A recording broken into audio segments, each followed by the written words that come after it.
bienvenue dans cette nouvelle édition des Jeux Olympiques, bien sûr, Africa 24 à l'heure brésilienne. Avant de découvrir les personnes qui m'entourent sur ce plateau, nous allons voir ensemble les principaux thèmes qui seront développés au cours de cette édition. Retour, bien sûr, sur les événements d'hier, de vendredi 5, avec un clin d'œil sur la cérémonie d'ouverture, mais aussi les temps forts avec le tir à l'arc. Les détails avec Gladys Mwamba dans quelques instants. Le dopage sous surveillance dans ces JO, nous en reparlerons aussi avec nos éditos et notre invité. Et puis les grands rendez-vous à venir et l'agenda à ne pas manquer pour suivre de près l'évolution de nos athlètes en passant par l'Afrique du Nord jusqu'à l'Afrique du Sud. Elle est là, il s'agit de Gladys Mwamba que nous allons saluer, que nous retrouverons tout à l'heure pour les infos. Bonjour Gladys. Bonjour José, bonjour à tous. Et puis notre invité, c'est Eddy Giscard Nono, qui est journaliste camerounais, qui nous fait le plaisir d'être avec nous aujourd'hui. Bonjour. Bonjour José, bonjour l'ensemble de vos téléspectateurs également. Nos éditorialistes, tout d'abord, Yacine Boily. Yacine, bonjour. Bonjour José, bonjour nos chers téléspectateurs. Et puis Joël Montlouis, également éditorialiste. Joël, bonjour José, bonjour à tous nos téléspectateurs. Et la question donc de cette édition, comme Cassius Clay, à 30 ans 1996, le rappelé devrait-il obligatoirement être présent à la cérémonie d'ouverture de ces Jeux? Vous n'hésitez pas, vous intervenez sur nos réseaux sociaux. Je vous rappelle que c'est JO 2016, africa24tv.com. Sans tarder, nous allons retrouver les temps forts de ce vendredi 5 août de ces Jeux juste après cette virgule.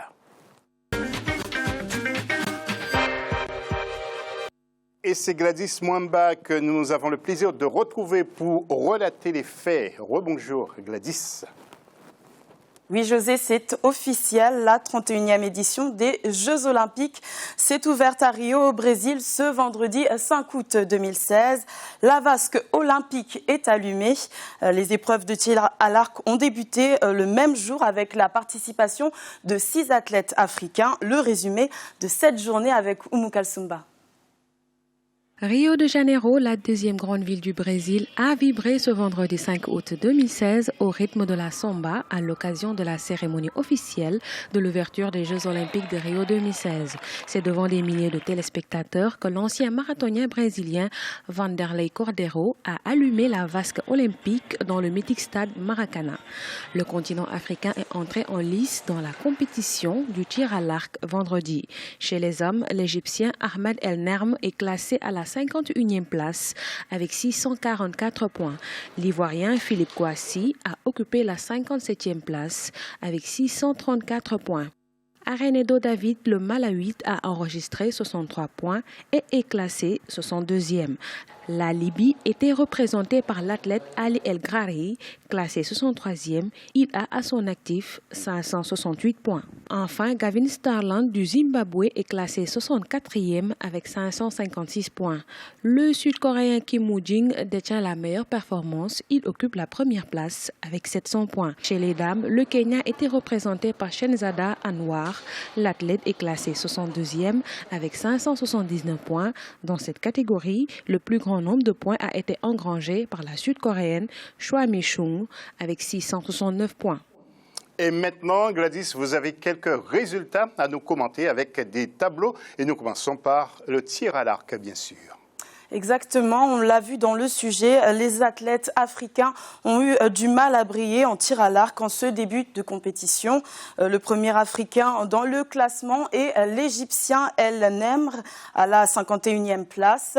Le représentant du Zimbabwe clôt ce classement à la 64e place. Alors, côté féminin, il n'y a que 2 athlètes qui représentent le continent. L'Égyptienne Mansour occupe la 56e place et la Kenyane est 62e. Nous allons à présent voir ensemble les classements du football. Alors, côté masculin, dans le groupe A, l'Afrique du Sud n'a pas gagné de points face au Brésil en concédant un match nul. Dans le groupe B, le Nigeria s'est imposé 5-4 face au Japon en se plaçant donc maintenant à la première place du groupe B avec 3 points. Côté féminin, l'Afrique du Sud s'est inclinée 0 0-1 face à la Suède et prend la 3e place du groupe E. Et dans le groupe F, le Zimbabwe a été battu 6-1 par l'Allemagne et occupe la 4e et dernière place.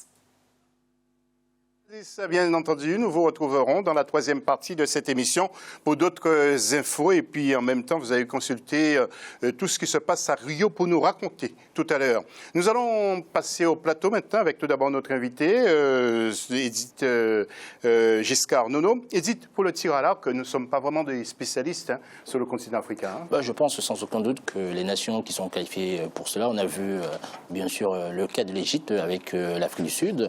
Je pense qu'elles sont préparées pour cela. Ça fait sans aucun doute des années que ces athlètes sont dans cette envie, dans cette optique de pouvoir faire sensation pour ces Jeux Olympiques. Après aussi, ça dépend de ce qui est mis autour en termes du comité national olympique de chacune de ces nations, pouvoir amener ces athlètes-là à briller pour une compétition comme celle-là. En tout cas, en ce qui me concerne en tant qu'Africain, je peux qu'espérer bien sûr qu'elle puisse briller pour donner honneur à cette Afrique qui a tant besoin d'une compétition comme celle-là pour pouvoir rayonner à un si haut niveau. Exactement. Donc d'autres disciplines, même si ça n'a pas marché en tir à l'arc. Alors, Yacine, vous, c'est le football que vous avez suivi de près. Vous disiez que l'Algérie est mal partie. Il faudrait que l'Algérie gagne son 2e match pour que l'Algérie puisse se remettre en selle, en quelque sorte, chez les hommes.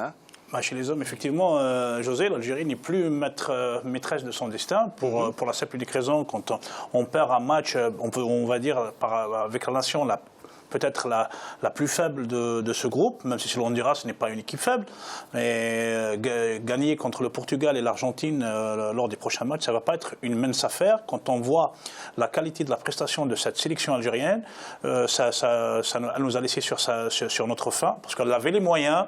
Je pense que la préparation s'est déroulée dans pas de bonnes... Il y a eu des scénarios, cette équipe. C'est-à-dire ils ont vendu beaucoup de rêves aux Algériens et à l'Afrique derrière, parce que quand on compare, on voit derrière l'Algérie toujours cette sélection d'équipe première, mais je pense que c'était une équipe tout juste moyenne, alors qu'on aurait pu la renforcer par des éléments beaucoup plus d'un niveau supérieur par rapport aux joueurs qu'on a aujourd'hui. Par contre, pour l'autre nation africaine, qui est l'Afrique du Sud, contre le Brésil, j'ai été vraiment ravi de voir cette équipe sud-africaine d'Ami Le Pion, même s'ils n'ont pas gagné contre le pays organisateur qui est le Brésil, renforcé à l'occasion par Neymar, mais derrière, il y a une pléiade de très grands joueurs brésiliens qui composent cette équipe. Je pense que c'est dans leur corde de pouvoir peut-être rééditer l'exploit du Cameroun en 2000. Voilà, en tout cas, pour l'instant, l'Afrique du Sud est à égalité avec le Brésil en groupe A, et puis pour le reste, il y a bien sûr l'Algérie qui est 3e. Alors, vous, Joël Montlouis, les filles en particulier, avec, je rappelle, que le Brésil est en tête chez les femmes devant la Suède, l'Afrique du Sud est 3e, et puis dans l'autre groupe, le groupe F, le Zimbabwe est à la 4e place. Vous, qu'est-ce que ces résultats vous inspirent, que ce soit chez les hommes ou chez les femmes, si vous avez suivi de près? Alors, en fait, ce sont des résultats, on va dire, qui sont très, très encourageants de façon générale. Comme l'indiquait l'invité tout à l'heure, on sait qu'on a des athlètes qui sont particulièrement préparés, qui sont particulièrement motivés, parce qu'il y a effectivement tout un continent qui est derrière eux, et ils ont à cœur de briller et d'être présents lors des Jeux Olympiques. Donc pour l'instant, on va dire qu'on est plutôt, sont les tout premiers jours, donc on a des démarrages qui sont plutôt timides, on va dire, mais on espère effectivement qu'on aura de meilleurs moments. On sait de toutes les manières que les temps forts vont arriver par la suite, notamment avec évidemment l'athlétisme, où là, l'Afrique pourra briller de tous ses feux. Et c'est à partir de ce week-end, bien sûr, l'athlétisme, on va rentrer de plein pied sur les pistes sans jeu de mots. Alors, nous allons maintenant vous présenter quelques images qui viennent du Brésil. Vous le savez, il y a beaucoup de protestations, regardez, mais il y a aussi de la joie avec des manifestations. Donc à Rio précisément, donc, vous voyez, ce sont des manifestations, bien sûr, lorsqu'ils sont cagoulés, les manifestants, lorsqu'ils sont cagoulés comme ça. Et puis vous allez voir aussi la joie de certains supporters, nous n'avons pas eu le temps de voir. Mais il y a aussi beaucoup de joie là-bas, vous avez vu d'ailleurs. Et avant de retrouver Joseph-Antoine Bell, d'autres images avec sur la cérémonie d'ouverture qui a eu lieu, vous le savez, vendredi 5, nous allons voir ça. de très très belles images que vous pouvez commenter. Tiens, peut-être Edith, un petit mot sur cette cérémonie. Tout simplement que là, on assiste à du politico-sportif. Hein. On voit les manifestations, les humeurs des uns ou des autres qui ne supportent pas le contexte dans lequel sont en train de se dérouler ces Jeux Olympiques. Et par rapport à cela, bien sûr, d'où ces manifestations permanentes, mais néanmoins, cela va sans aucun doute pas empêcher le bon déroulement de cette compétition. C'est vrai que on déplore énormément cela. C'est vrai que peut-être dans quelques instants, on va évoquer le cas du roi Pelé qui a été absent. On va sans doute pouvoir épiloguer, pouvoir donner une ligne de raison objective, ma foi, je l'espère bien, par rapport à ce qui s'est produit hier. Oui, Pauline n'étant pas là. Joël, vous voulez intervenir peut-être sur la cérémonie? Exactement, sur la cérémonie. Je veux quand même garder, on est quand même l'esprit de l'olympisme, on va dire la fête, parce que finalement, on se retrouvait face à une fête assez grandiose, où on avait 12 000 figurants, où on avait un petit peu moins de 80 000 téléspectateurs, et où au final, enfin 80 000, pardon, spectateurs, et 3 milliards de téléspectateurs. Il y avait moins de 80 000. Oui. Oui, c'est quand même assez surprenant. Est-ce que ce n'est pas du marketing? Est-ce qu'aujourd'hui, quand on rentre dans aussi l'optique de l'olympisme, est-ce que le Brésil a besoin de dépenser autant d'argent pour faire une cérémonie d'ouverture quand on sait derrière qu'il y a des populations... L'absence de Pelé, messieurs, madame. L'absence de Pelé, moi je pense que c'est une décision politique. Il faut savoir qu'aujourd'hui au Brésil, la situation en interne, la présidente actuelle, Rousseff, elle est contestée. Je pense que derrière, elle a voulu priver Pelé de pouvoir, parce que on va dire, on a prétexté la santé, qu'il était malade, alors que Cassius Clay, parce qu'on a fait la comparaison avec Mohamed Ali, il était il était très malade quand il a porté la flamme olympique. C'est ce qui me paraît bizarre. Je pense que ça a été une sanction politique. Oui. C'est une sanction politique qu'on a préférée. Parce qu'il n'a pas apporté son soutien à Dilma Rousseff, certainement. Ouais. J'en suis certain. Personnellement, je n'irai pas. C'est mon avis en tout cas. Oui, bien sûr, je suis d'accord, mais je n'irai pas jusqu'à me prononcer là-dessus. Est-ce que Pelé a été sanctionné ou s'est-il auto-sanctionné? Exactement, ça peut être un acte de protestation. Ça peut être un acte de protestation. Moi, je crois plus en cette version de la part de Pelé, de pouvoir... Je ne pense pas qu'il va s'auto-sanctionner, parce que porter la flamme olympique, ça reste dans l'histoire quand même. Moi, je suis plutôt d'accord avec Edith. J'aurais plutôt tendance à dire que... Effectivement, mais j'aurais plutôt tendance à dire que c'est une forme de protestation plutôt qu'une sanction. C'est une façon de dire, indépendamment des problématiques médicales qu'il a actuellement, c'est une façon de dire je ne suis pas d'accord et je me mets de côté. Mais en soi, je suis un symbole par rapport à... En plus, José, de participer à cette manifestation qui se déroule chez lui quand même. J'ai la naïveté de penser que l'organisation d'un tel événement est telle qu'on sait longtemps à l'avance, des années à l'avance, qui va porter la flamme olympique. C'est-à-dire que je suis d'accord que Pelé n'ait pas apporté son soutien à la présidente actuelle, mais cette seule raison ne suffit pas pour qu'une telle décision puisse être prise par la même présidente. Non, c'est pas objectif. On est quand même dans des nations qui se respectent. On est dans d'une grande nation qui fait partie du G20 aujourd'hui. Monsieur, nous allons arrêter la politique font que les égos des uns et des autres peuvent prendre une décision de... Nous sommes pris par le temps. Nous allons enchaîner. Et puis juste après ce jingle, nous retrouvons Joseph Antoine Bell. Joseph, bonjour. Le débat était bien lancé. Bonsoir, Joseph. Alors, l'absence de Pelé, du roi Pelé, fait couler beaucoup d'encre. Et c'était le débat sur notre plateau. Est-ce que c'est votre avis? Est-ce que l'absence de Pelé est vraiment justifiée pour vous? José, je m'excuse, bonjour à tous, mais je n'ai pas bien entendu la question. Qu'est-ce qui est justifié? Oui, la présence de Pelé. Est-ce que pour vous, vous défendez Pelé, le fait qu'il soit absent à la cérémonie d'ouverture? Oui, la présence de Pelé, José, il n'y a pas de débat là-dessus. Si Pelé est bien portant, il n'y a pas de raison qu'il ne soit pas là. Il n'y a pas d'Afrique qu'on ne sait pas reconnaître ces choses-là. Pelé a largement... Il ne peut pas être le roi du monde et ne pas être le roi du Brésil. Donc, c'est comme si vous imaginez quelque chose quand il vivait aux États-Unis dans Muhammad Ali. Ce n'est pas possible, ce n'est pas la peine de déclencher une polémique dessus. Pelé, s'il avait été capable de marcher même un peu, sa place est là. Le roi du monde ne peut pas ne pas être roi chez lui. Voilà, bien, merci pour ce sentiment. Merci pour ce sentiment.